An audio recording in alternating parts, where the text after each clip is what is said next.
So, introduce yourself. Hi, I'm Todd Gibson. I work with One Go Live Services, and I'm based in Madrid, Spain. And what's the connection with Juice? We do a lot of technology consulting for them. We're their JD Edwards partner. Okay, and you just said, you very kindly complimented all of us on the video that we did to promote this event.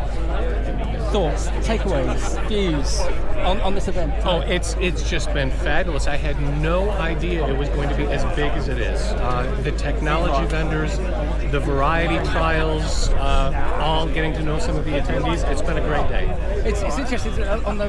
I was really fearful, I'm going to mention that COVID word, that on the back of COVID I thought we would never have events like this again, that we would all just disappear into the Teams and Zooms of death, and we would lose this interaction.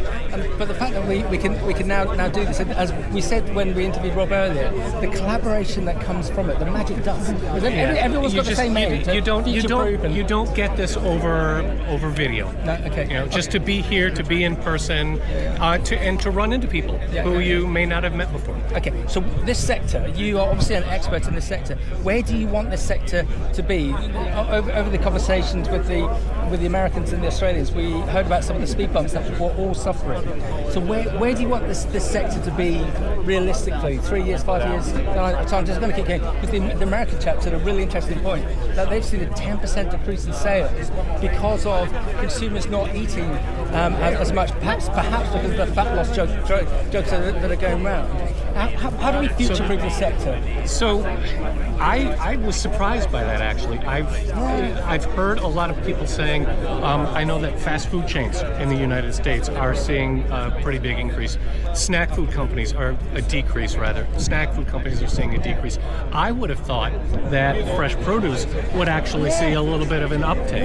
Yeah, but from the little I know about it, the consumer, if they've stopped eating Pop-Tarts, they're not replacing it with fresh produce because they've never been just not eating.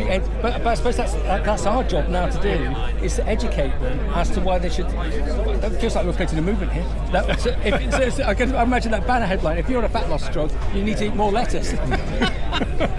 We're to trademark it. They need more protein, so let's sell Caesar salad. Yeah. Okay. With chicken. Okay. But are you positive about the future with these sort of? I am. What's so interesting? One of the biggest challenges that everyone was talking about today was labor and the difficulty of doing all of this manual work because people in developed countries don't see the opportunity, don't see the future, which is a real shame because it's a great sector to work in with lots of opportunity.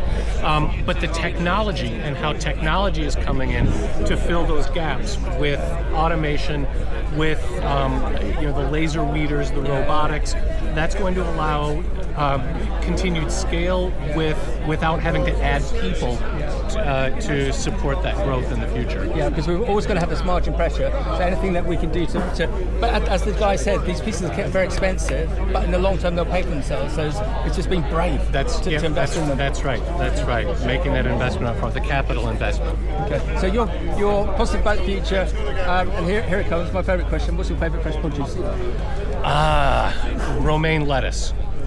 I make the world's best Caesar salad dressing, and a good romaine Catronia is my variety of preference. Excellent. Okay, so if that's okay, we're going to have 25,000 people visit you in Madrid on Friday evening. We'll bring the booze if you can make the Caesar salad. Thank you for your attendance today. It just makes it even more cosmopolitan. It was a wonderful day. I'm very glad I came. Thank you.